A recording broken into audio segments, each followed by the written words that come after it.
ගම්මැද්ද දම් සවිය බෝසත් ගුණැති මිනිසත් සමාජයක තෙරුවන් සරණයි සුපින්බර උදෑසනක් ඔබට දම් සවිය සඳහම් සාකච්ඡාව සමගයි ඔබ අදත් අප සමග එකතු වන්නේ. තථාගත අමාමෑණී සම්මා සම්බුදුපියන් වහන්සේ සාරාංශකේ කල්පලක්ෂයක් පාරමීතම් පුරමින් ලෝ සතුන් සංසාර දුකින් එතර කරන්නට උතුම් ශ්‍රී සද්ධර්ම දේශනා කරන්නට යෙදුණා. 84000 වූ ඒ ධර්මස්කන්ධය ස්පර්ශ කරන්නට වුණු දන්ත ධාතුන් වහන්සේ බෞද්ධයාගේ මුදුන් මල්කඩ බඳ වුණු මහනුවර ඓතිහාසික ශ්‍රී දළදා මාලිගාවේ වැඩවෙසෙනවා. ඉතින් අද දවසේ අපි බලාපොරොත්තු වෙන්නේ අපේ රටේ ජාතියේ අනන්‍යතාවය බෞද්ධ ජනතාවගේ ජීවිත ධර්ම මාර්ගයට යොමු කරන්නට නිරතුරුවම මේ බෞද්ධ සංස්කෘතියත් එක්ක අපේ ජීවිත හැඩගස්වන්නට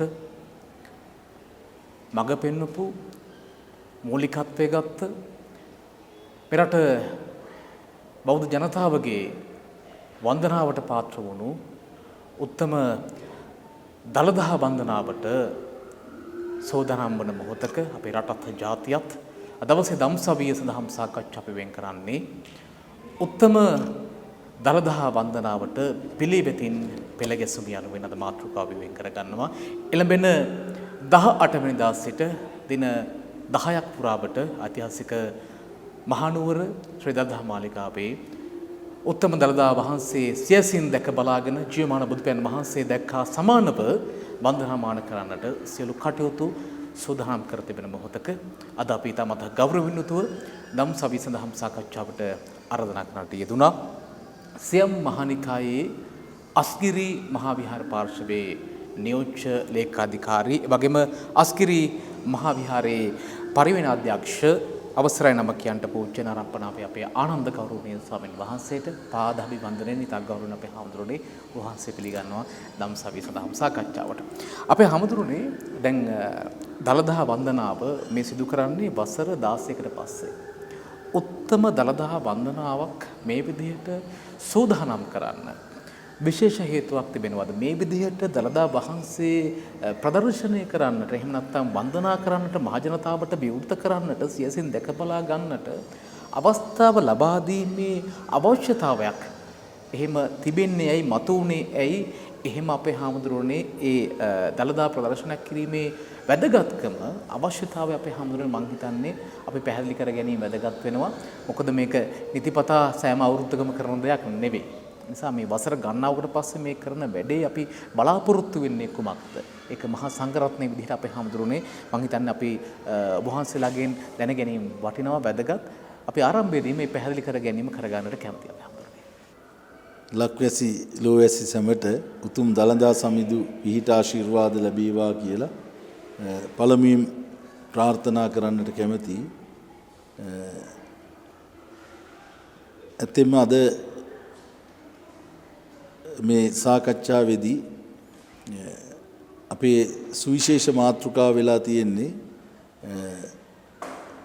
මේ වර්ෂයේ ඉදිරි දවස්වල පවත්වන්නට නියමිත සිරි දළදා වන්දනාව නමින් මෙවර ඒ දළදා වහන්සේ දැකවඳ පුදා ගැනීමේ අවස්ථාව තේමා කරගෙන තමයි අද මේ සාකච්ඡාව පවත්වන්නේ.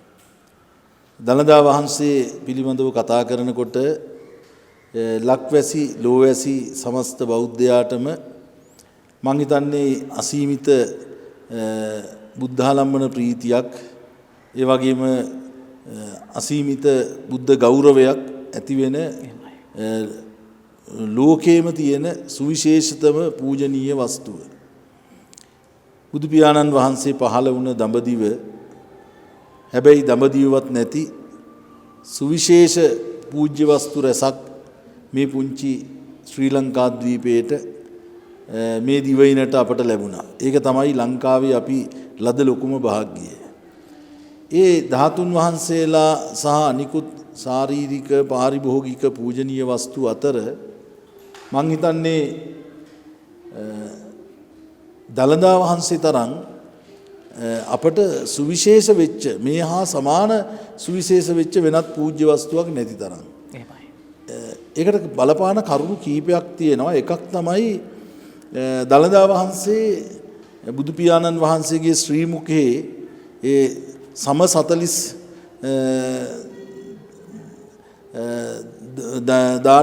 නැත්තම් ඒ ධාතුන් වහන්සේ දන්ත ධාතුන් අතර මේ දළදා වහන්සේ අපි දන්නවා 45 වසක් බුදුහාමුදුරුවෝ දේශනා කළ ස්වාසු දහසක් ධර්මස්කන්ධයේම ස්පර්ශය ලැබුණා. අනිත් පැත්තෙන් බුදුරජාණන් වහන්සේගේ ශාරීරික ධාතුන් වහන්සේලා අපි දන්නවා දැන් රුවන්වැලි මහා සෑය ගත්තොත් ද්‍රෝණියක් වමන ධාතුන් වහන්සේලා නිදන් කරලා තියෙනවා. හැබැයි අපිට දැක ගන්න බෑ. අපි අසීමිත ගෞරවයෙන් වැඳුම් පිදුම් කරනවා. ඒක අපිට කිසි සැකයක් නෑ. අපි අපේ ලංකාවේ තියෙන වටිනාම පූජනීය ස්ථාන. ඒ වගේම මයංගන මහා සෑය ගත්තොත් බුදු පියාණන් වහන්සේගේ පාද ස්පර්ශයෙන් පවිත්‍ර වෙච්ච උන්වහන්සේගේ ජීව කේශ ධාතුන් වහන්සේලා තැන්පත් කළා. පසුව දුටුගැමුණු රාජ සමයේ ග්‍රීවා ධාතුන් වහන්සේ තැන්පත් කරලා ඉදි කරපු මේ රටේ පූජා. එවැනි ස්ථාන අපේ 8ම ස්ථාන 12ම ස්ථාන ආදි වශයෙන් විවිධ ස්ථාන තියෙනවා. ඒ සෑම තැනකම බුදු පියාණන් වහන්සේගේ ශාරීරික පාරිභෝගික ධාතුන් වහන්සේලා නිදන් කරලා තියෙනවා. හැබැයි අපිට දැක වැඳ පුදා ගන්න අවස්ථාවක් ලැබෙන්නේ නැහැ. දළදා වහන්සේ එහෙම නෙමෙයි. දළදා වහන්සේ කියලා කියන්නේ අපිට දැනට ශේෂව තියෙන වටිනාම පූජනීය වස්තුව. මේ නිසා එක පැත්තකින් දළදා වහන්සේ අපිට සුවිශේෂයි. අනිත් පැත්තෙන් දළදා වහන්සේ මේ චංචල පූජනීය වස්තුවක් හැටියට පැවතිච්ච නිසා අපේ අනුරාධපුර රාජ සමයේ කිසිරි මෙවන් රජතුමාගේ දවස තමයි 4 වෙනි සියවසේ දළදා වහන්සේ ලංකාවට වැඩම කරන්නේ. එතෙන් සිට මේ රටේ රාජරාජ මහාමාත්‍යාදීන්ගේ හස්තසාර වස්තුවක් හැටියට දළදා වහන්සේ රාජකීය පූජ්‍ය වස්තුවක් හැටියට තමයි පැවතුනේ. මේ නිසා රාජධානි වෙනස් වෙනකොට දළදා වහන්සේත් අනුක්‍රමයෙන් වෙනස් වෙවි ආවා. ඒ ස්ථාන වලට වැඩම කළා. ඉතින් මෙන්න මේ නිසා දළදා වහන්සේට සුවිශේෂ ගෞරවයක් මේ රටේ ලැබුණා. අනිත් පැත්තෙන් ගත්තාම දළදා වහන්සේ මේ රටේ කාටද හිමි? ඔහු තමයි මේ රටේ රජුරෝ හැටියට පිළිගන්න තරමට දළදා වහන්සේ පිළිබඳ ජන විඥානය තුල මිනිසුන්ගේ හදවත් තුල අප්‍රමාණ විශ්වාසයක් සහ ගෞරවයක් ගොඩනැගෙන්න පටන් ගන්නවා. මෙන්න මේ කියන කරුණු එක්ක සලකලා බලනකොට අනිත් පැත්තෙන් ගත්තාම වර්තමානයේ අපිට ජීවමාන බුදුහාමුදුරුවෝ නෙද්දකින් දැක ගන්න විදියක් නැහැනේ. නේද? බුදුහාමුදුරුවෝ පිරිනිවන් පාලානේ. එතකොට අපි බුදුරජාණන් වහන්සේසේ සලකන්නේ මේ කියන වටිනාම පූජනීය වස්තු. ඒිනුත් අපිට මේ ශේෂව තියෙන දළදා වහන්සේට සම කරන්න පුළුවන් වෙනත් පූජනීය වස්තුවක් නැහැ. ඒ නිසා අපේ අර ධර්ම සාහිත්‍යයේ සඳහන් වෙනවා තිට්ඨන්තේ නිබ්බුතේ ചാපි සමේ චිත්තේ සමං පලං. ඒ කියන්නේ මේ දිවමන් බුදුහාමුදුරුවෝයි කියන සමසිත උපදවාගෙන යම් කෙනෙක්ට වඳින්න පුදන්න පුළුවන් පූජනීය වස්තුවක් නම් ඒ වැඳුම් පිදුම් කිරීමම අපට දිවමන් බුදුහාරුන්ට කරපු පූජාවක්සේ. ඉතින් සලකන්න පුළුවන්. ඉතින් ඒ තරමටම ලාංකීය බෞද්ධයා තුල පමණක් නෙමෙයි සමස්ත ලෝකවාසී බෞද්ධයා තුලම මේ දළදා වහන්සේ පිළිබඳ තියෙන්නේ අන්න ඒ විදිහ අසීමිත ගෞරවයක්. ඉතින් අපිට ඒක අද පේනවා ඔය ලාංකීය බෞද්ධ විතරක් නෙමෙයි විශේෂයෙන්ම විදේශ බෞද්ධයෝ මේ දළදා මාලිගාවට පැමිණියාම ඔවුන් දළදා වහන්සේ වැඩ ඉන්න අර දළදා වහන්සේ නෙද්දකින් දැකලා නෙමෙයි අර මහරන් කරඬුව සමීපයට ගියාම ඔවුන්ගේ දෙනෙත් වලින් කඩා හැලෙන සතුටු කඳුළු මෙතන දළදා මාලිගාවේ බලන් ඉන්න ඕනේ. මේ ආශ්චර්යය. ඉතින් අද ඒ කියන්නේ මේ ලෝකේ බෞද්ධයන් මේ දළදා වහන්සේ පිළිබඳ තියෙන අසීමිත ගෞරවය. ඉතින් අන්න ඒ උතුම් දළදා වහන්සේ තමයි වසර 16කට පස්සේ අපට මේ දැක වැඳ පුදා ගන්න අවස්ථාව උදා වෙන්නේ. ඉතින් සමහර විට ජීවිතේ එක අවස්ථාවක් වෙන්න පුළුවන්. නේද? ඒ අවස්ථාව අපිට මේ වෙලාවේ අපේ නෙද්දකින් දැක ගන්න බෞද්ධයෙකුට ලැබෙනවා කියලා කියන්නේ ඒක තරම් බෞද්ධයෙක් හැටියට ජීවිතේ ලැබෙන භාග්‍යයක් ආශිර්වාදයක් වෙන නැහැ. අන්න ඒ නිසා මේ දළදා වන්දනාව අපිට ජීවිතේ එක පැත්තකින් අපි ඔය එක මේ ආගමානුකූල පැත්තෙන් අපි හිතුවාම මේ දළදා වන්දනාව මෙවර අපට ලැබෙන්නේ තාම දීර්ඝ කාලයකට පස්සේ. ඉතින් ඒ ලැබෙන අවස්ථාව සමහරට තමන්ගේ ජීවිතේ එකවරක් වෙන්න පුළුවන් දෙවරක් වෙන්න පුළුවන්. ඉතින් බුදු පියාණන් වහන්සේ එකවරක් දෙවරක් නෙමෙයි අපට වැඩියෙන් දකින්න පුළුවන් තරමට තමයි අපේ හිත පහන් සිත් ඇති වෙන්නේ. ඒ නිසා මේ ලැබෙන අවස්ථාව අතිශයින්ම සුවිශේෂයි ලාංකීය සහ ලෝක බෞද්ධයාට මේ උතුම් දළදා හාමුදුරුවෝ වැඳ පුදා ගන්නට.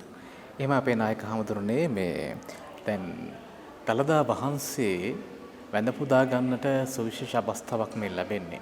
මේක ඔබ වහන්සේ කියෝ වගේ ජීවිත කාලේ අපට නැවත වතාවක් මොකද අපේ ජීවිතය තනාග පිළිවිදුවක් වගේනේ. එතකොට මේ ක්ෂණ සම්පත්තියක් ලැබුව කාල සීමාවක මේ මනුෂ්‍ය ජීවිතයක් ලැබලා තියෙන කාල සීමාවක මේ මහඟු පුණ්‍ය කර්මය නැත්නම් අපේ දෑසින් බුදුපියාණන් වහන්සේ ජීවමානව හා සමානව තුන්සිත පහදවාගෙන දැක බලා ගන්නට පින්සිත පහදවා ගන්නට ලැබෙන අවස්ථාවක්. අපේ හාමුදුරුවනේ දැන් ඔබ වහන්සේ අස්කිරි මහා විහාර පාර්ශවයේදී අපේ හාමුදුරුවෝ අපි දන්නවා ගිහි සහ පැවිදි භාරකාරීත්වයක් ඇත්තේ තියෙන්නේ. පැවිදි භාරකාරීත්වයේ අස්කිරි මහා විහාරයටත් මල්ලතු මහා විහාරයටත් බෙදලා යනවා. එතකොට අපේ හාමුදුරුවනේ දැන් බුදුපියාණන් වහන්සේ ජීවමානව වැඩ සිටි සමයේදී උන්වහන්සේගේ අග්‍ර උපස්ථායකයන් වහන්සේ වුණු ආනන්ද තෙරුන් වහන්සේ ගන්ධ කුටියෙහි බුදුපියාණන් වහන්සේට උපස්ථාන කළ ආකාරයෙන්ම මේ දළදා වහන්සේට ඔබ වහන්සේලා ඒ උපස්ථානය කරනවා තේවාවන් කරනවා අපේ හාමුදුරුවනේ. එතකොට මේ ප්‍රදර්ශනයේ සිදු කිරීමත් නැත්නම් මේ දළදා වන්දනාව සිදු කිරීමත් අපේ හාමුදුරුවනේ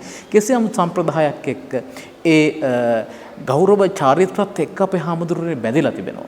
මම හිතන්නේ මෙන්න මේ කාරණාවත් මොකද කෙනෙක් හිතන්න පුළුවන් එකපාරටම කොහොමද මේ වගේ දෙයක් කරන්නේ මොකද ගිහි අය නිතරම ගැවසෙනවා. ඒකට මේ කටයුත්ත අර තිබුණු සම්ප්‍රදායන් යම් කිසි වෙනස් වීමක් වෙනවද? ඒවා ඒ විදිහටම පවත්වනවද? ඒ ගෞරවය අපි කොහොමද ලබා දෙන්නේ කියන කාරණාවත් අපේ හාමුදුරුවනේ මේ වැඩපිළිවෙලත් එක්ක මේ පින් කටයුත්තත් එක්ක අපේ හාමුදුරුවනේ පැහැදිලි කර ගැනීම වටිනවා. ඇත්තටම බොහොම වැදගත් ප්‍රශ්නයක්. වගේම මං හිතනවා කාතුලත් ලොකු කුතුහලයක් තියෙන ප්‍රශ්නයක් කරා ඔබතුමා අපිව යොමු කළේ. දළදා වහන්සේ මේ රටට ලැබිච්ච මුල් අවදියේ ඉඳලම අපේ රාජරාජ මහා මාත්‍යාදීන් වගේම විශේෂයෙන්ම අපේ එවක හිටිය මහතෙරුන් වහන්සේලා දළදා වහන්සේ පිළිබඳ සැලකුවේ ජීවමාන බුදුහාමුදුරුවෝ හැටියට. ඒ නිසාම දිවමන් බුදුරජාණන් වහන්සේට නිත්‍ය උපස්ථායකයන් වහන්සේ වූ ආනන්ද හාමුදුරුවෝ කළ 16 උපස්ථාන 16ක් අපේ බණ පොත්වල සඳහන් වෙනවා බෞද්ධ සාහිත්‍යයේ.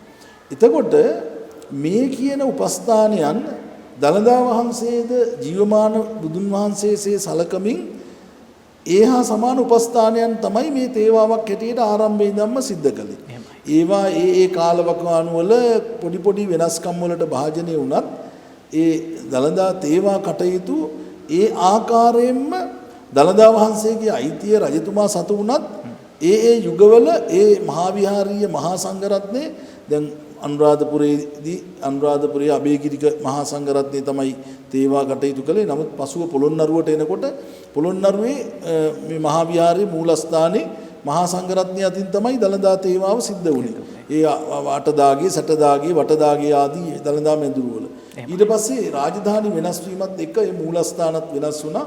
දළදා වහන්සේගේ ආවතේව කටයුතු එහෙම සිදු කරලා මහනුවර රාජධානි සමයට එනකොට විශේෂයෙන්ම මේ අපේ අස්ගිරි මල්වතු උබේ මහා විහාරය අතිපූජ්‍ය මහානායක ස්වාමීන්ද්‍රයන් වහන්සේලාගේ ඒ මූලික වගකීම සහ අනුදැනුම මත ඒ උභය පාර්ශවීය මහා සංඝරත්නය අතින් තමයි මේ තේවා කටයුතු සිද්ධ කළේ. ඉතින් ඒවා උන්වහන්සේලාගේ පරම්පරාවෙන් පරම්පරාවටම ඒ තේවා චාරිත්‍ර සමුදායක් තියෙනවා. ඒවා ඊටාම රහසිගත ආකාරයෙන් මේ පරම්පරානුගත සිරිත් විරිත් වලට අනුගතව බුද්ධෝපස්ථානයක් හැටියට දිනපතාම දළදා වහන්සේ විශේෂ සිද්ධ කරනවා. ඒක අඛණ්ඩව සිද්ධ කරන වෙන ලෝකෙ කිසිම තැනක් මේ වගේ විධිමත්ව දවසේ දෛනික තේවාවක් හැටියට කරන දවසේ 3 විටක් කරන තේවාව සතිපතා කරන විශේෂ පූජා මංගල්‍ය වාර්ෂිකව කරන සතර මංගල්‍ය මේ ආදී මේ බුද්ධ චාරිත්‍ර අඛණ්ඩව සිද්ධ කරනවා. මේක තමයි දළදා වහන්සේට කරන සුවිශේෂම සැලකිල්ල. දැන් සමහර ඇත්තෝ හිතනවා දැන් සාමාන්‍ය දවස්වලට ගියාම දළදා වහන්සේ වැඩ ඉන්න කරඬුව අපිට නිරාවරණය කරලා නැහැ. එයි මේක මහලා තියෙනවා. සමහරට මේ නිරාවරණය කරලා තිබිච්ච අවස්ථාවෙත් ඊටපු ගමන් මේ දොරවල් වසා තබනවා. ඉතින් ඇයි මේ මෙහෙම වෙන්නේ අපි මේ බොහොම අපහසුයෙන් බලන් ආවේ මෙහෙම වෙන්නේ කියලා. ඒ අර අයට තියෙන අනවබෝධය. ඇත්තටම දළදා මාලිගාවේ වැඩ ඉන්න මාලිගාවේ දොරවල් විවෘත කරන්නේ දවසට 3 විටක් ඒ ආවතේව කටයුතු සඳහා. ඒකට දෙන ප්‍රමුඛත්වයේ කිසි දවසක කිසි මොහොතක වෙනස් වෙන්නේ නැහැ. ඒක මේ උබේ මහා විහාරයේ මහා සංඝරත්නයේ වාර්ෂික මුරමාරු ක්‍රමයට ඒ වගේම දළදා මාලිගාවෙන් ඉන්න ගිහි රාජකාරීකරුවන් ඉන්නවා. ඒ අයත් එක්ක මේ සම්බන්ධ කරගෙන ඒ උන්ගේ රාජකාරී ටිකත් සමග ඒ තේවාකාරක භික්ෂුන් වහන්සේලා විසින් ඒක පරම වගකීමක් හැටියට අඛණ්ඩව සිද්ධ කරන. දැන් නිදසුනක් හැටියට ඒ දැන් තේවාව බහරව ඉන්න වර්ෂය තුල මේ මහා සංඝරත්නයේට අඩුම ගානේ ඒ දළදා මාලිගාවෙන් බැහැරව යන්නවත් පුළුවන්කමක් නැහැ.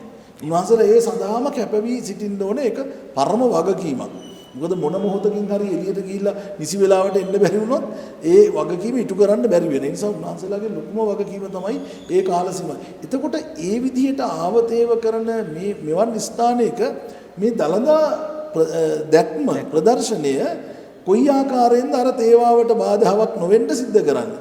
ඒ වගේම තව සමහරු කියනවා ඇයි අපි මෙච්චර විශාල පිරිසක් එනවා මේක මේ පැය 4-5ක් වගේ කෙටි කාලයක් නේද මේ ප්‍රදර්ශනය සිද්ධ කරන්නේ ඇයි මේක උදේ ඉඳන් සිදු කළා නම් මොකද වෙන්නේ එහෙම නැත්නම් මේක බැයිද තව ටිකක් රෑ පැය දෙකක් මිනිසුන්ට වැඳ පුදා ගන්න අවස්ථාව සලසන්න මෙන්න මෙහෙම අදහස් ඉදිරිපත් කරන්නේ ඇත්තටම මේ කෙරෙන තේවා කටයුතු පිළිබඳ අවබෝධයක් නැතුව දළදා මාලිගාවේ සුවිශේෂත්වය තමයි මම අර මුලින් කිව්වා වගේ ඒ දවසේ දෛනිකව කරන තේවාවන් කිසිදු වෙනසක් නැතුව නිසි වෙලාවට සිද්ධ කරනවා. උදාහරණයක් ඇටියට දවසේ අලුයම තේවාව 5:30ට දළදා මාලිගාවේ දොරවල් විවෘත කරලා ඒ කටයුතු කරනවා.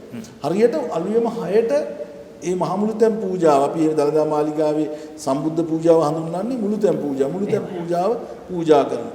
ඒ වගේම දහවල් ඒක නැත්නම් නවපෑ තේවාව සඳහා 9:30ට දොරවල් විවෘත කරලා හරියට 10ට ඒ මුළුතැන් පූජාව පවත්වනවා.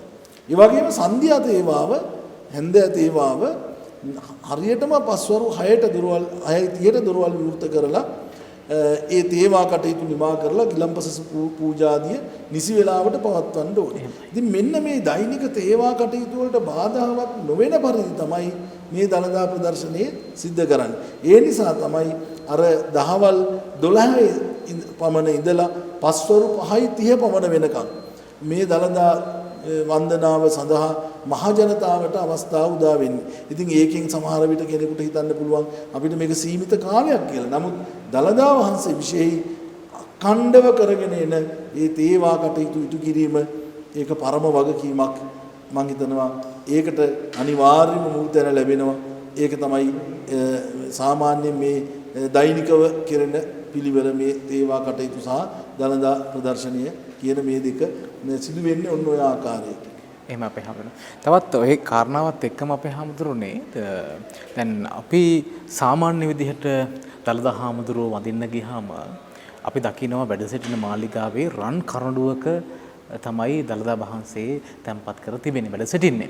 ඒකට මේ ප්‍රදර්ශනයේදී කෙනෙකුට හිතෙන්න පුළුවන් කොයි විදිහටද උන්වහන්සේ දළදා වහන්සේ ප්‍රදර්ශනය කරන අපට කොයි විදිහටද දැක බලා ගන්න පුළුවන්. ඇතමෙක් කියනවා රන් කොපුවක නැත්තම් බහල්ලා තමයි අපට බලන්න වෙන්නේ. එතකොට දැන් අපි මෙච්චර පාරමී පුරලා පෙරුම් පුරලා ඇත්තටම අපි බලන්න ආවට පස්සේ දළදා වහන්සේ අපිට සිත්සේ දැක බලාගෙන වන්දනාමාන කරන්න පුළුවන් වෙයිද කියලා කෙනෙක් හිතන්න පුළුවන්. ඇතමෙකුට අපේ හැමදෙරෝනේ මේ බලාපොරොත්තු වෙන විදිහට වඳින්න බැරි වුණොත් හිතට යම් කිසි විදිහකින් ශෝකයක් එන්නටත් පුළුවන් අපේ හැමදෙරෝනේ. දැන් මේ දළදා වහන්සේ අර විදිහට අපට බලාගද්දින් අපි මේ විදිහට ඇවිල්ලා අපේ පහන් සංවේගය ඇති කරන අපේ හැමදෙරෝනේ සාදුකාර දීලා සිත සතුටු කරගන්නවා වගේම මේ වගේ අවස්ථාවක සමහරක් වෙලාවට ඊටත් වඩා සමීපව බලන්න අවස්ථාව ලැබිලා තියෙද්දී දුකක් හිතර එන්න පුළුවන් මේ මම ඊට වඩා දෙයක් බලාපොරොත්තු වුණානේ කියන අපේ නිසා මම හිතන්නේ මේ දළදා දැක්ම වන්දනාව කොහොමද අපේ හැමදෙරෝනේ ඇත්තටම දළදා වහන්සේ දැක බලා ගන්නට අවස්ථාව උදා කරලා දීලා තියෙන්නේ. ඔව් ඇත්තෙන්ම දැන් දළදා වහන්සේගේ බහරකාරත්වයේ තියෙන්නේ වර්තමානයේ වෙනකොට අපේ අස්ගිරි මල්වතු උභය මහා විහාරයේ ශ්‍රීමත් මහානායක මාහිමියන් වහන්සේලා දෙනමට සහ දියවඩන මෙතුමාට අතීතයේ දළදා වහන්සේගේ බහරකාරත්වයේ තිබුණේ රටේ රජුරුවන්ට. ඒ තේවා කටයුතු ඉටු කිරීම තමයි කලින් කල ඒ මූලස්ථාන වලින් ඒ මහා සංඝරත්නය අතින් ඉෂ්ට වුණේ. විශේෂයෙන්ම මහනුවර රාජධානි සමයේත් දළදා වහන්සේ ඉංග්‍රීසි ආණ්ඩුව සමයේ මේ අපේ උබේ මහා විහාරී මහානාහිමියන් වහන්සේලාට සහ දියවන්ලෙමතුමා අතට මේකේ භාරකාරත්වයේ පැවරෙන තෙක් දළදා වහන්සේ පළවෙනි විමලධර්ම සූරිය රජතුමාගෙන් ඉඳලා මහනුවර අන්තිම ශ්‍රී වික්‍රම රාජසිංහ රජතුමා දක්වා ඉඳ ඊට පස්සේ ඉංග්‍රීසි ආණ්ඩුව 815 මේ රට බාර ගැනීමත් එක්ක ඉංග්‍රීසි ආණ්ඩුවේ යටතේ දළදා වහන්සේගේ භාරකාරත්වයේ පැවතියා. එතකොට මේ කාලවකවානුවේ දළදා වහන්සේගේ අයිතිය නෛතික උරුමයේ රජතුමා සතු වෙච්ච අතර 1848 එංගලන්තයේ යටත් විජිත බහර මහලේකම් යටත් විරු රාජ්‍යයන්ට දැනුම් දෙනවා ඒ රටවල් වල ආගම සම්බන්ධව එංගලන්ත රජයේ මැදිහත් වීමෙන් නිදහස් වෙන්න කියලා.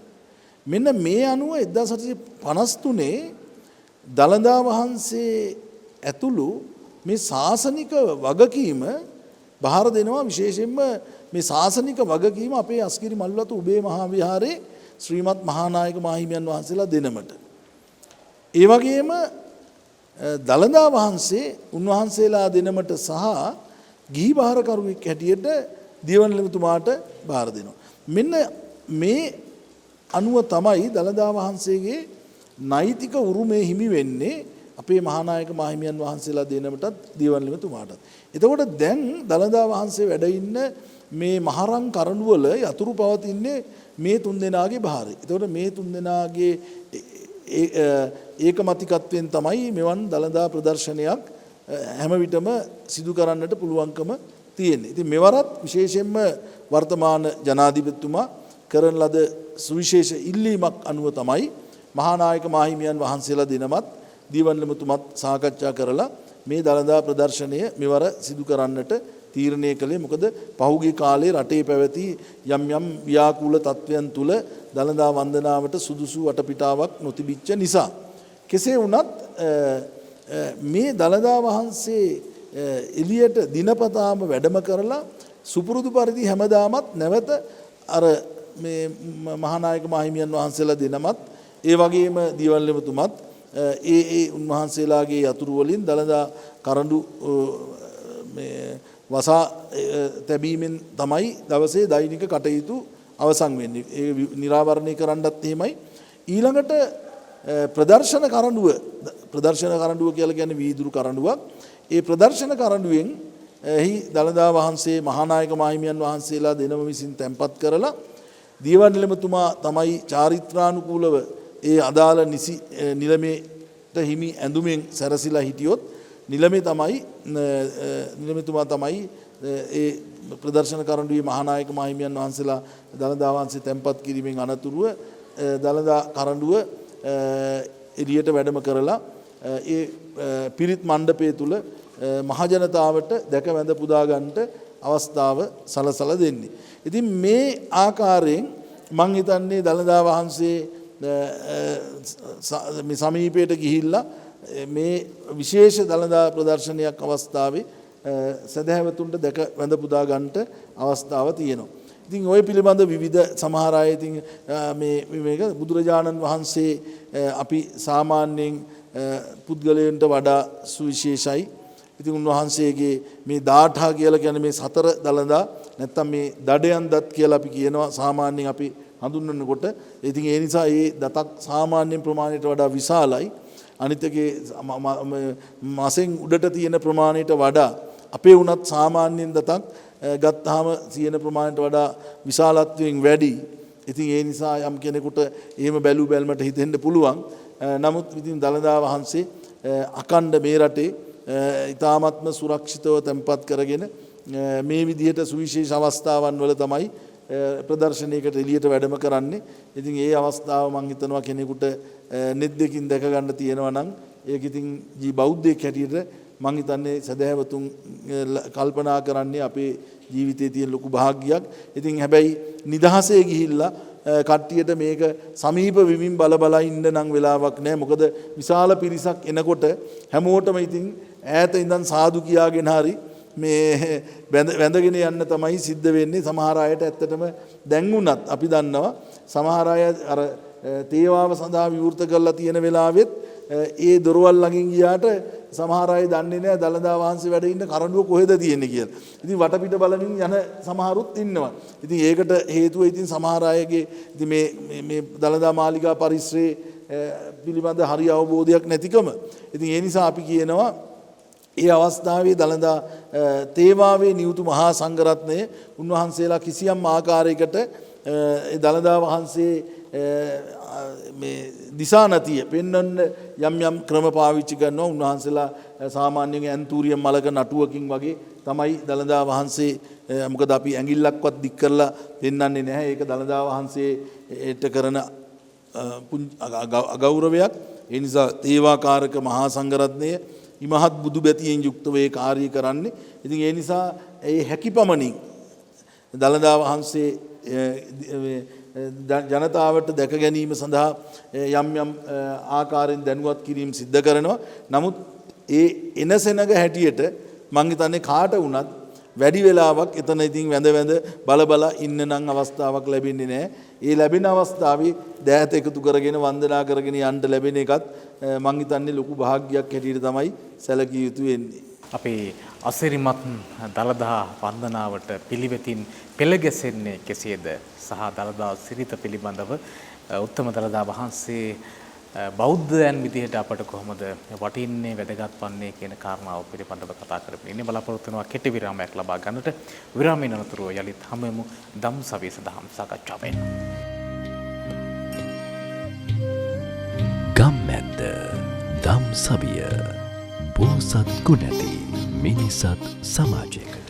ඔබ නැවතත් ධම්සවිය සදහම් සාකච්ඡාව සමග අපි අද ධම්සවිය සාකච්ඡාවෙන් සාකච්ඡාවට ලක් කරන්නේ එළඹෙන 18 වෙනිදා උත්තම දළදා වන්දනාවට කොහොමද පිළිවෙතින් පෙළ ගැසෙන්නේ කියන කාරණාව.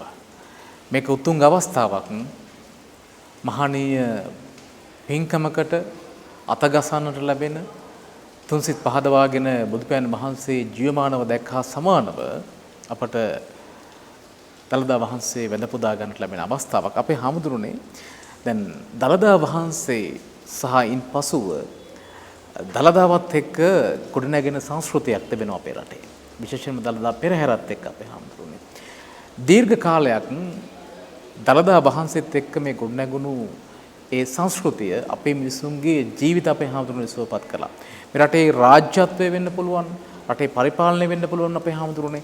සමස්ත රටම එක පැත්තකින් දළදා වහන්සේ නිසා වෙන්න අපේ හාමුදුරනේ තමන්ගේ රටේ ගමන, රටේ ආර්ථිකය, රටේ දේශපාලනය අපේ හාමුදුරනේ වෙනස් වෙන්නට පටන් ගත්තා. උට මෙන්න මේ පදනම වර්තමානයේ වන විට යම්කිසි විදිහකින් අපේ හාමුදුරනේ වෙනස් වෙලා තියෙනවා කියලා කිව්වොත්.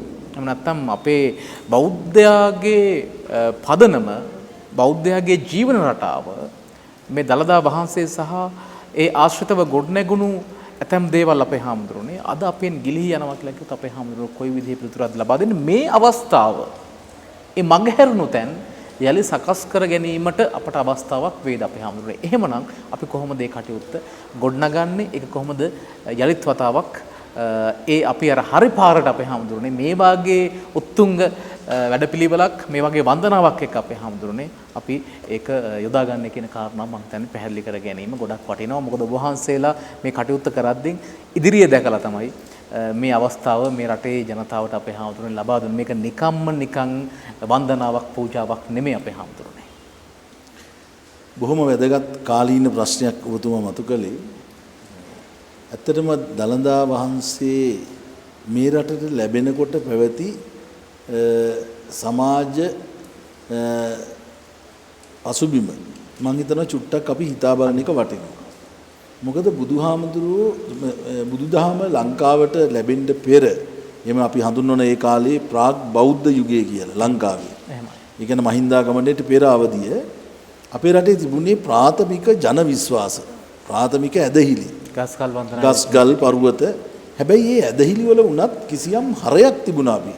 දැන් උදාහරණයක් ඇටියට මිනිසු මේ තමන් ගොවිතැන් කරමින් ජීවත් වෙච්ච ජනතාවක් තමන්ගේ ගොවිතැන් කටයුතු වලට නිසි කලට වැස්ස ලබා ගන්න ඕන වෙනකොට වැස්ස වලාහක දෙවියන් හැටියට සැලකමින් දෙවියන් උදෙසා බාරහාර වුණා පුද පූජා පැවැත්තුවා. සමහර විට විවිධ වෘක්ෂ වන්දනා කළා. සමහර විට විශාල පර්වත වන්දනා කළා. ඉතින් ඒ වගේ විවිධ විශ්වාසයන් තුල තමයි ඔවුන් ජීවත් වුනේ.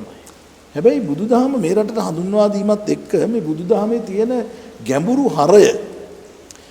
හරය මිනිසුන්ගේ සාමාන්‍ය ජනතාවගේ විඥාණයට ඇතුල් කරන්න පෙර ආතුව මිනිසුන්ට අවශ්‍ය වුණාර තමන් සාම්ප්‍රදායිකව තමන්ගේ ජන ජීවිතයේ අවශ්‍යතා සඳහා මේ අලුත් ඉගැන්වීමෙන් අලුත් දහමෙන් ඔවුන්ට කොහොමද පිළිසරණක් ලැබෙන්නේ? මොකද අපි ඒකෙන් බැහැර වුණා නම් ඒ දහමට පවතින්න පුළුවන් කමක් නෑ. ඒ මත තමයි සංස්කෘතිය කියන එක බිහි වෙන්නේ.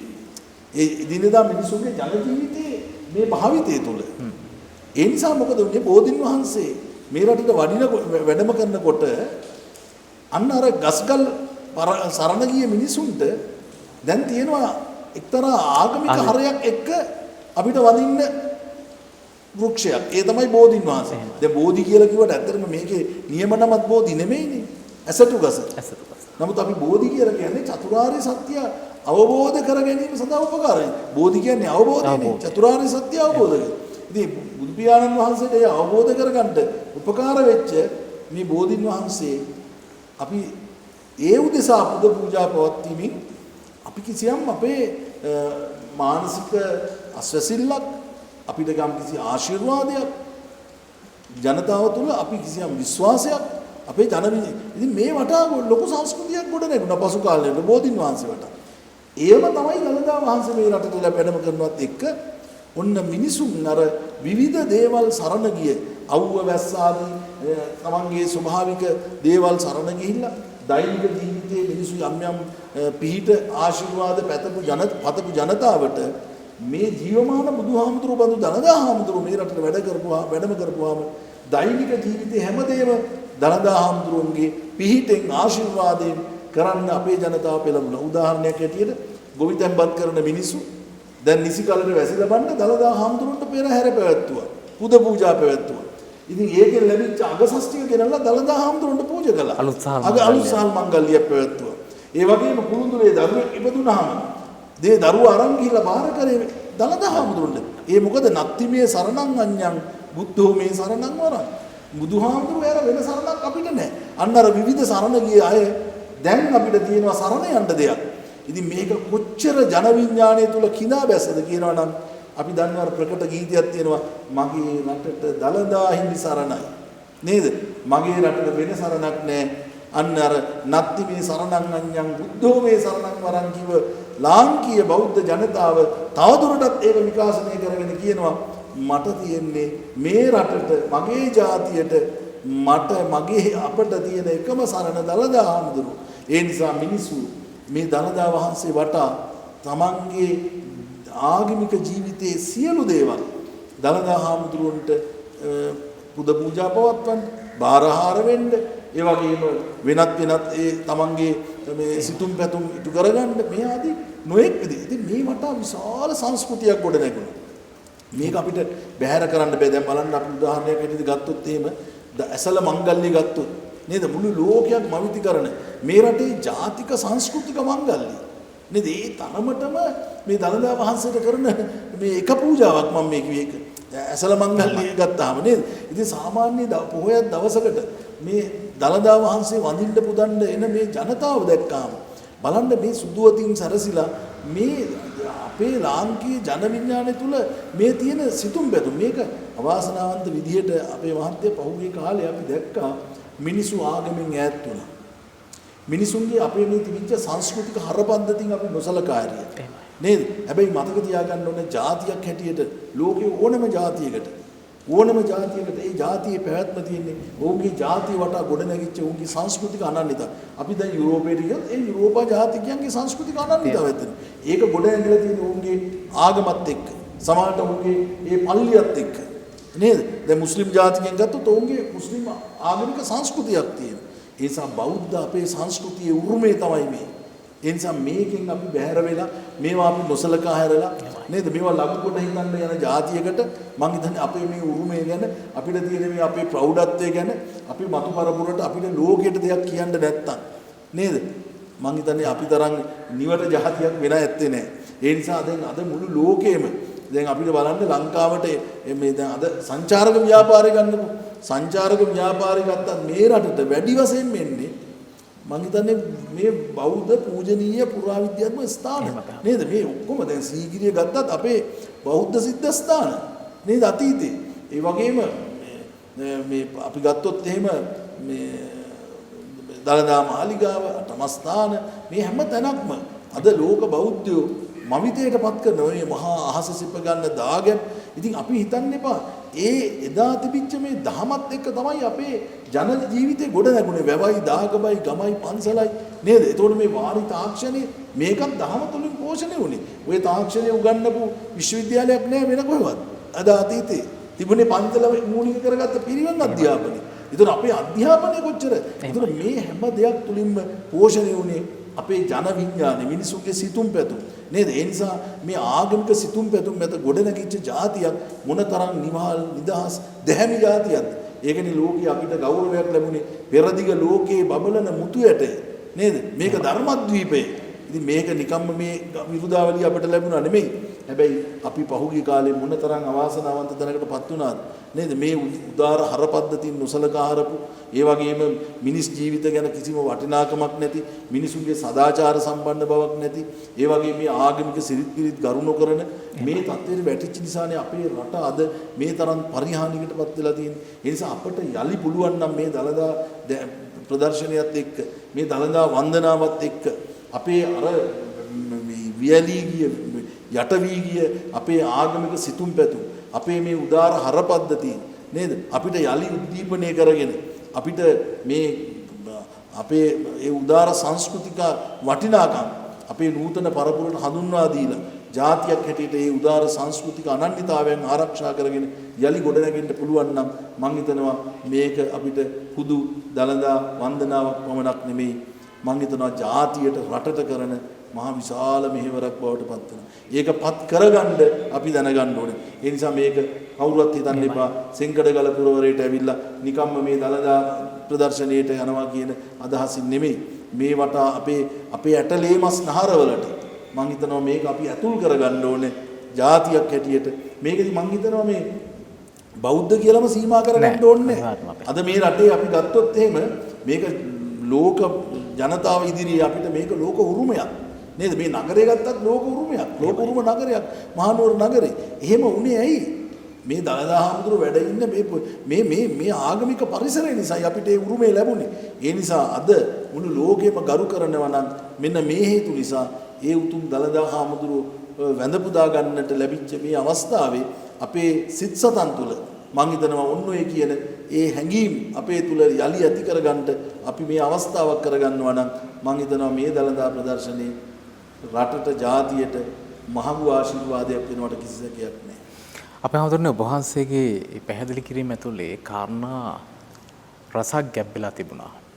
මම යතන එකක් අපේ හඳුනනේ යලිත් මතු කරනවා නම් මේ රට ලෝකේ බැබලෙන්නේ මේ උතුම් ධර්ම නිසා. මිනිසුන්ගේ ජීවිත අපේ හඳුනනේ ගොඩ නැගුණේ ධර්මයේ මඟ පෙන්වීම ආලෝක නිසා. ලෝකේ අනිත් ජාතීන්ට වඩා අපිට තිබුණ අපේ හාමුදුරනේ ආධ්‍යාත්මයක්. මෙන්න මේ ආධ්‍යාත්මය තුල තමයි අපි ලෝකයේ දැක්කේ රටේ ආර්ථික සමාජ දේශපාලන හරපද්ධතිය අපේ හාමුදුරනේ ගොඩ නැගුණා. අද යම් කිසි තැනක අපි පසුබෑමක ඉන්නවා නම් අපේ හාමුදුරනේ අන්න ඒ කියන ධර්මයෙන් ඈත්වීම තුල අපේ හරපද්ධතියෙන් අපි ඈත්වීමක්. මෙන්න මේ දේ යලිත් නගා සිටවන්නට යලිත් මේ ජාතියට පණපවන්නට අපේ හාමුදුරනේ මං හිතන්නේ මේක හොඳ අවස්ථාවක් අපට. වහන්සේ කිව්වා නූතන පරම්පරාවට මේ අපේ හරපද්ධතින් වල අපේ ආධ්‍යාත්මයේ ශක්තිය අයිත් අපි දෙන්න ඕන කියන කාරණාව. අපි දකිනවා අපේ තරුණ පරම්පරාව ධර්මය තුල ජීවත් වන තරුණ පරාවක් ඉන්නවා අපේ හාමුදුරනේ පිරිසක් ඉන්නවා. හැබැයි මේ සැබෑ හරය අපේ ඉතිහාසය තුල කොහොමද අපේ මුතුන් මිත්තන් තමන්ගේ දෙවැනි කොට මේ ආගමික ස්ථාන රැක බලාගත්තේ ධර්මයේ තමන්ගේ ජීවිතය කරගෙන ගොඩ නැගුණේ මේ මහා සුවිසල් ඉදිකිරීම කළේ මේ විදිහේ සංස්කෘතියක් ගොඩ නැගුවේ මෙන්න මේ දේවල් අපේ හැමෝටම දැනුම අවබෝධය අඩුයි. ඒ නිසා ප්‍රායෝගිකව මේවැනි අවස්ථාවල අපේ හැමෝටම අපට දැනෙනවා අපි කවුද අපි කොතනද මේ ලෝකේ ඉන්නේ කියලා. ඉතින් මේ තරුණ පරම්පරාවට අපේ හාමුදුරනේ මම හිතනවා මේ අවස්ථාව සුවිශේෂ අවස්ථාවක්. අවුරුදු 16ක තරුණයෙකුට තරුණියෙකුට අපේ හාමුදුරනේ පළවෙනි වතාවට මේ හම්බෙන්නේ මේ අවස්ථාව. ඒ නිසා තරුණයින්ට තරුණියන්ට මෙවැනි අවස්ථාවක් මේ Tamanගේ ආධ්‍යාත්මික ජීවිතයක පැත්තකින් සූපපත් කරගන්නට මඟ පෙන්වීමක් කරන සහ අලුතින් ලාංකික බෞද්ධයින් කියලා කියන අපි කවුද අපේ උරුමය කුමක්ද කියන ගැන මේ අවස්ථාවේ අපේ හාමුදුරනේ අපි හිතන්නේ කොහොමද? ඒ සඳහා භික්ෂුන් වහන්සේ නමක් විදිහට ඔබ වහන්සේ දෙන උපදේශ සහ මාර්ගෝපදේශන කුමක්ද? මහත්තයා මේ කාලේ අපි මේ මුළු ලෝකෙම අපි කතා කරනවා මේ විශ්ව ගම්මාන සංකල්පය ගැන. නේද? විශ්ව ගම්මාන සංකල්පයේ බිහි වෙන්නේ අර ගමක තියෙන ගමේ ක්‍රියාවලිය තමයි අද මේ ලෝකයේ අද හඳුනාගෙන තියෙන්නේ. ලෝකෙම ගම්මා. ගමේ තියෙන ක්‍රියාවලිය. ගමේ තියෙන්නේ සාමාන්‍ය ගමේ ජනතාව එක පැත්තක ඉන්නවා ගොවිතැන් කරන අය, තව තැනක ඉන්නවා පශු සම්පත් කර්මාන්තය කරන අය, තව තැනක වඩු කර්මාන්තය කරන අය ඉන්නවා, තව තැනක යකඩ ශිල්පී මෙයාගේ ගම ඇතුලේ මේ ඔක්කොම තියෙනවා. එතකොට තියෙන්නේ මොකද්ද මේ එක එක්කනාගේ නිෂ්පාදන හුවමාරු කර ගැනීමන්නේ ගම ඇතුලේ සිද්ධ වුණේ අතීතේ. එතකොට මේ විශ්ව ගම්මාන කියලා ලෝකෙට ගිහිල්ලා තියෙන්නේ ලෝකේ එක එක රටවල් වල නිෂ්පාදන අද ලෝකේ එක තැනක එකතු කරන මිනිස්සු තම තමන්ගේ අනන්‍යතාවය තම තමන්ගේ දක්ෂතාවයන් ලෝකේ කතා කරනවා. දැන් අපි දැන් ඔක කියනවනේ ඉංග්‍රීසි මේඩ් ඉන් ඇමරිකා, මේඩ් ඉන් ඉංග්ලන්ඩ් ඔය වගේ එක එකනා තම තමන්ගේ නිෂ්පාදන ලෝකෙ හඳුන්වා ගන්නවා. ලංකාවේ අපිට මොනවද තියෙන්නේ? දැන් අපිට අතීතයේ අපි කිව්වා තේ රබර් පොල් දැන් කිව්වත් නෑනේ. නේද? හැබැයි අමතක කරන්න එපා ලෝකේට අදත් ලංකාවෙන් ඉල්ලන්නේ ওই මොනවත් නෙමෙයි මේ නිර්මල බුදුදහම. මේ නිර්මල බුදුදහම. අද යුරෝපා ජාතිකයින් මොන්න තරම් මේ බුදුදහම පිළිබඳ උනන්දු වෙනවද කියලා බැලුවොත් එහෙම අපිට අද ඒ රටවල් වල උන් දහම හොයාගෙන මෙහි ඇවිල්ලා මේ අපේ විහාරස්ථාන වල ගිහිල්ලා බණ භාවනා කරනවා, ධර්ම පුස්තක පරිශීලනය කරනවා, ඒ විහාරස්ථාන වලට. එතකොට ලෝකේට අපිට දෙන්න තියෙන ලොකුම දායාදේ ලංකාවේ මේ වටිනා බුදුදහම සහ මේ අපේ තියෙන වටිනා මේ සංස්කෘතික උරුමයන්. එතකොට මේ ටික අපි නිසි ලෙස ලෝකයට ගෙනියන්න පුළුවන් නම් මම හිතනවා මේඩ් ඉන් ශ්‍රී ලංකා හොඳම එක ඕක තමයි. නේද? ඉතින් ඒක ලෝකයට දෙන්න අපි සූදානම්ද? ඕක තමයි ප්‍රශ්නේ. අර දෙන්නේ භෞතික දේවල්. මේ ධර්මය කියලා කියන්නේ ජීවන දර්ශනය. ඉතින් මේවට අපිට අද ලෝකේ ලංකාවට දැන් අපි දුටුවා පහුගිය කාලේ ওই ලෝක බෞද්ධ නායකින්ගේ සමුළුවක් තිබ්බා තායිලන්තේ. ඒ වෙලාවේ ඔවුන් කියනවා ලෝක බෞද්ධ මධ්‍යස්ථානයක් ඉදිකිරීම පිළිබඳ යෝජනාවක් ආවා. ඒ වෙලාවේ ලෝකේ බෞද්ධ රටවල් ඔක්කොම කතා කරේ ලෝක බෞද්ධ මධ්‍යස්ථානයක් ඉදි කරනවා නම් සුදුසුම රට ඉන්දියාව. බුදුහාමුදුරු පහළ වෙච්ච ඉන්දියාව. නමුත් අද ඒ රටේ බෞද්ධ ජනතාව නැහැ. එහෙමනම් ඊළඟට වඩාත්ම සුදුසු රට තමයි ලංකාව. ඒ කියන්නේ ලංකාවට ඒ තරම් ලෝකේ ගරු කරනවා මක් නිසාද මේ නිර්මල තේරවාදී බුදුදහම ආරක්ෂා කරේ මේ රටේ. මේ ත්‍රිපිටකයේ ග්‍රන්ථාරූඪ කළ ලෝකයට ආරක්ෂා කරලා දුන්නේ. අදටත් වටිනා පූජනීය වස්තු රසක් වැඩ ඉන්නේ ලංකාවේ. නේද? දළදා හාමුදුරුවෝ ඇතුළු ජයශ්‍රී මහ බෝධින් වහන්සේ ඇතුළු මේ වටිනා පූජය අද ලෝකේ වෙන කිසි රටක මේව නැහැ.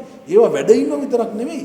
ඒ වටා කරන පූජා චාරිත්‍ර, ඒ වගේම මේ පෙරහැර මංගල්‍ය මේ ආදී අනේක විද සංස්කෘතිකාංග රැසක් මේ වටා ගොඩ නැගිලා තියෙනවා. මෙවන් බෞද්ධ අනන්‍යතාවයක් ලෝකේ කිසි රටක නැහැ. අන්න ඒ නිසා අපි ප්‍රවේශම් වෙන්නත් ඕනේ. අද අපි තේරුම් ගත යුතුයි. අපි දැන හෝ නොදැන සමහර විට අපේම අය අතින් මෙන්න මේ අපේ උදාර සංස්කෘතියට අභියෝග කරනවා අපේ අය. මේවා සමහරවිට නොසලකා හරිනවා. මේවා දිය කර හරින්න උත්සාහ කරනවා. නමුත් අපි තේරුම් ගන්න ඕනේ අපි ජාතික අනන්‍යතාවයක් ගැන කතා කරනවා නම් අපිට කතා කරන්න තියෙන්නේ මේ රටේ උන් ඔය උරුමේ විතරයි. ඒ නිසා අපි ඒක ආරක්ෂා කරන්න ඕනේ. ඉතින් මං හිතන්නේ මේක ඒ හැඟීම ජනතාව තුළ ජනිත කරන්න හොඳ ප්‍රබල අවස්ථාවක් කරගන්න ඕනේ. ඒක මීට වඩා සුදුසු වෙලාවක් නෑ. ඒ නිසා මං හිතනවා අපිට යලිත් අපේ මේ උරුමයන් පිළිබඳ හිතා බලන්න, අපේ මේ ජන විඥානය තුළ තියෙන මේ ආගමික සංකල්ප නැවත ප්‍රවර්ධනය කරගන්න. ඉතින් මේ අවස්ථාව ඉතාමත්ම වටිනවා. ඉතින් ලෝකයට අපිට යමක් දෙන්න මම හිතනවා අපි උත්සාහ කරනවා නම් දිය යුතු හොඳම දේ අපිට තියෙනවා මේ බුදුදහම ආශ්‍රිත දේවල්. ඒ වගේම සංචාරකයන් මේ රටට එනවා නම් ඔවුන්ටත් මේ රටේ මේ ස්ථාන දැකලා මේ අපේ තියෙන බෞද්ධ අනන්‍යතාවයන් මේවා මේ තියෙන ප්‍රෞಢත්වයන් ඔවුන්ට දැක ගන්න සලස්වනවා නම් මම හිතනවා ඒක රටක් හැටියට අපිට ඉතාම වටින අවස්ථාවක්. එහෙම අපේ හාමුදුරනේ. මේ අවස්ථාව මම හිතන්නේ මේ තැනින් සීමා නොවේ. පාලකයෙක් ඉඳලා පාලිතයක් දක්වා අපි සැබොම අපේ හාමුදුරුවෝ කිව්වා වගේ අපේ අනන්‍යතාවය අපේ උරුමය ලෝකෙට අරගෙන යන්නට මේ උතුම් දර්ශනය ලෝකෙට අරගෙන යන්නට අවස්ථාවක් කරගන්න අවශ්‍යයි. අපි අද සාකච්ඡාවේ අවසන් මිනිත්තු කිහිපය රැඳී සිටින්නේ. දැන් මේ ගමනේදී නැත්නම් මේ අපි සාකච්ඡා කරන දළදා වන්දනාවේදී අපේ ජනතාවට බොදු ජනතාවට මේ අවස්ථාව විවෘතයි. ඒ වගේම තමයි දළදා සමුදුන්ගේ පිහිට පතන ඕනම කෙනෙකුට මේ අවස්ථාව හම්බුනේ විවෘතයි. අපි ජීවිතේ සැඳෑ සමය වෙන්න පුළුවන්. අවසානයේ අපේ හාමුදුරන් අපි හිතනවා එක්තරා මොහොතක අපි මේ අනවරත අරගලයක තරංකාරී ජීවිතය ඇතුලේ මනුස්ස ජීවිතයේ අපි ඇත්තටම සතුටක් ලැබුවද අපි ආධ්‍යාත්මික වශයෙන් තැනකට ඇවිල්ලා ඉන්නවද කියන කාරණාව මම හිතන්නේ මේ ගමනත් මේ අවස්ථාවත් අපේ හාමුදුරනේ නිකම්ම වන්දනාවකට වඩා ගිහිල්ලා අපේ ආධ්‍යාත්මික ජීවිතය සම්බුදු පියාණන් වහන්සේගේ උතුම් ධර්මයේ තුල අපි අරගෙන යනවා මේ ගමන අපි යනවා කියන තැනට එන්නට හිත හදා ගන්න සහ අපේ ජීවිතය දිස ආයෙ වතාවක් අපේ හාමුදුරනේ බලන්නට අවස්ථාවක් කරගන්නට නම් අපි කොහොමද මේ අවස්ථාවට පිළිවෙතින් පෙළ ගැසෙන්නේ? අපි කොහොමද මේ අවස්ථාව අපේ ජීවිතේ වටිනාම අවස්ථාව බවට අපේ හාමුදුරනේ පත් කරගන්නේ? දළදාව වඳින්නට එන අය කොහොමද සූදානම් වෙන්නේ? එතකොට ඇවිල්ලා ඒ වැඩ කටයුතු කොහොමද කරන්නේ? සහ අපි සතුට වන්නේ කොහොමද තුන්සිතින් අපේ හාමුදුරනේ? මම හිතන්නේ ඒක වටිනවා මොකද චේතනාවනේ ප්‍රධාන වෙන්නේ අපේ හාමුදුරනේ නිසා මේ කටයුත්ත මේ පුණ්‍ය කර්මයට උපරිම සද්භාවයෙන් අත ගසන්නට අපේ හාමුදුරනේ අපි කොහොමද අවස්ථාව සලසගන්නේ? බුදුරජාණන් වහන්සේ ජීවමාන අවදියේ බුදුරජාණන් වහන්සේ සමීපයට ආපු ඕනෙම අදාන්ත පුද්ගලයෙක් බුදුහාමුදුරුවෝ ඉදිගේ අනන්ත කරුණා මෛත්‍රී ගුණය ඉදිරියේ ඊටාම දාන්ත තැම්පත් නිවිච්ච පුද්ගලයන් බවට පත් වුණා. උදාහරණයක් ඇටියට ගත්තොත් අඟුලිමාල වෙන්න පුළුවන්. ඒ වගේම ආලවක වෙන්න පුළුවන්. වෙනත් ඔය සත්‍යකවාදී ආදී අය වෙන්න පුළුවන්. ඒ වගේම සුනීත සූපාක වැනි අසරණ අය වෙන්න පුළුවන්. ඒ වගේම පටාචාරාවන් වැනි අය වෙන්න පුළුවන්. විවිධ දරුණු අය අසරණ අය බුදුහාමුදුරුවන්ගේ අනන්ත කරුණා මෛත්‍රී ගුණය අභියස මොනතරම් නිවි සැනසීච්ච පිරිසක් බවට පත් වුණාද. ඉතින් ඒ විතරක් නෙවෙයි තිරිසංගත සත්තු පවා නාලාගිරි ඇත මද කිපිලා බුදුහාමුදුරුවන්ගේ අප්‍රමාණ මෛත්‍රී ගුණ ඉදිරියේ මොනතරම් මේ අර තිරිසන් සතා වුණත් මොනතරම් ලස්සනට দমনය වුණාද. ඉතින් මේ බුදුහාමුදුරුවන්ගේ ඒ අසිරිමත් බුදු ගුණ ඉදිරියේ එදා ජීවමාන අවදී අපිට තියෙන සාක්ෂි.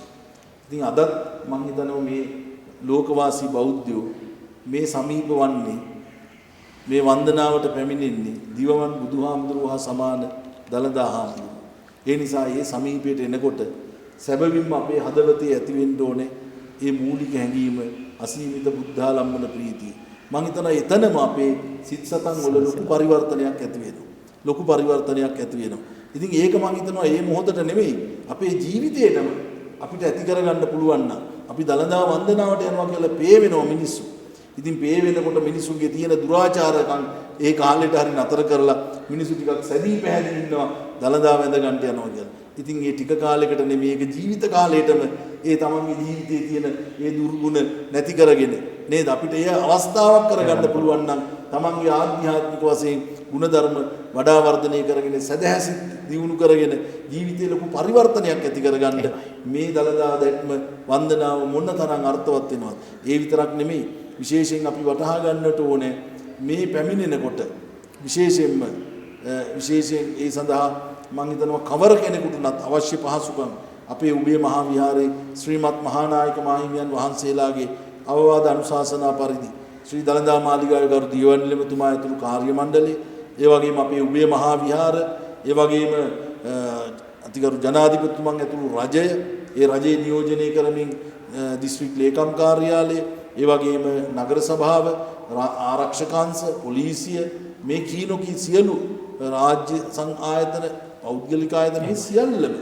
අද මේ සඳහා සැදී පැහැදී ඉන්නවා මේ වන්දනමාන කරන්න ජනතාවට පහසුකම් සලසන්න. ඒ නිසා ඔබටත් තියෙනවා පැමිණෙන ජනතාව හැටියට ලොකු වගකීමක්. ඊටාම සැදැහැසිතින් එන්න මේ සඳහා පේ වෙලා කැප වෙලා ඉන්න. ඒ වගේම සුදු අතින් සැරසිලා ඉන්න. අනවශ්‍ය දේවල් ගෙනල්ලා සමහර වෙලාවට ආරක්ෂක කටයුතු වලට එහෙම අපහසුයක් ඇති නොවන පරිදි ඔබට අත්‍යවශ්‍ය දේවල් පමණක් රැගෙන එන්න. ඒ වගේම මේ පැමිණීමේදී වයෝවෘද්ධයට ඒ වගේම ආබාධිත අයට විශේෂයෙන්ම විශේෂ පහසුකම් සලසලා තියෙනවා. දළදා හාමුදුරුවෝ වැඳ පුදා ගන්න. අනිත් අයට උනත් ඒ පෝලිං වල ඉන්නකොට සනීප ආරක්ෂක පහසුකම් වෙන්න පුළුවන්. වෙනත් මූලික අවශ්‍යතා වෙන්න පුළුවන්. ඒ සියල්ල සම්පාදනය කරලා දෙන්න සියලු කටයුතු මේ වෙනකොට සංවිධානය වෙලා තියෙනවා. ඒ නිසා ප්‍රධාන ප්‍රවේශ මාර්ග 3කින් දළදා මාලිගාවට ඇතුල් වෙන්න සලස්වලා තියෙනවා. මාර්ග නැත්නම් පෝලිං 3ක්. ඉතින් ඒ කවර පෝලිමකින් හරි ඇතුල් වෙලා දළදා මන්දිරයට ගිහිල්ලා මේ දළදා හාමුදුරුවෝ වැඳ පුදා ගන්න සියලු පහසුකම් සංපාදනය වෙමින් පවතිනවා. ඒ නිසා ලක්වැසි ලෝවැසි ජනතාවට අපි කාරුණිකව ආරාධනා කරනවා මේක ඔබට ජීවිතේ ලැබෙන ඉතාම වටිනා අවස්ථාවක්. උතුම් දළදා හාමුදුරුවෝ දැක වැඳ පුදාගෙන දිවමන් බුදුහාමුදුරුවෝ බඳු ඒ උතුම් දළදා ආශිර්වාදයේ සලසා ගන්නට ඒක ඔබේ ජීවිතයට මහඟු පුණ්‍ය අවස්ථාවක් වගේම මහඟු ආශිර්වාදයක් වෙනවා. එහෙම අපේ හාමුදුරනේ අපේ ජීවිතයට ලැබෙන සුවිශේෂ අවස්ථාවක්. අපේ නිරන්තරයෙන්ම අපේ ජීවිතය ධර්මයේ තුල හැඩගස්ව ගන්නට ධර්මයේ ආශිර්වාදය ලබා ගන්නට අපි කටයුතු කරනවා. ඔබ අවස්ථා කීයක් නම් දළදා වහන්සේ වැඳ පුදා ගන්නට මුදුන් මල්කඩ බඳ වුණු මේ දළදා මැදුරට එන්නට ඇත්ත. හැබැයි ඔබට මේ වතාව මේ අවස්ථාව ඔබට සියසින් දළදා වහන්සේ වැඳ පුදාගෙන තුන්ලුවක් සනහා බදාරන්නට එනු අපේ තථාගතයන් වහන්සේ ජීවමානව දැක්ක හා සමානව වන්දනාමාන කරන්නට මේ අවස්ථාවක් උදා කර දීලා තිබෙන්නේ. ඒ නිසා මේ අවස්ථාව ඔබට ලැබිලා තිබෙන්නේ ඔබේ ජීවිතයේ අලුත් මගකට අරගෙන යන්නට, ඔබට ඔබ ගැන අලුතෙන් හිතන්නට, ධර්මයේ අලුතෙන් බලන්නට, බුදුපැන් වහන්සේගේ නව අරහදී බුදු ගුණයන් සිහිපත් කරන්නට මේ අවස්ථාව ඔබට ලැබිලා තිබෙනවා. එනිසා සියලු පහසුකම් සපයලා තිබෙනවා.